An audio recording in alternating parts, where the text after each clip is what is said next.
Select the order of panos images that you would like to play in a certain order within your virtual tour video. First, navigate to the My Tours section within your Asteroom mobile app. Select the tour that you would like to reorder the images for.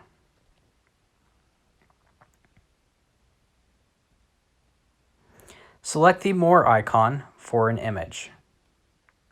Select Change Order.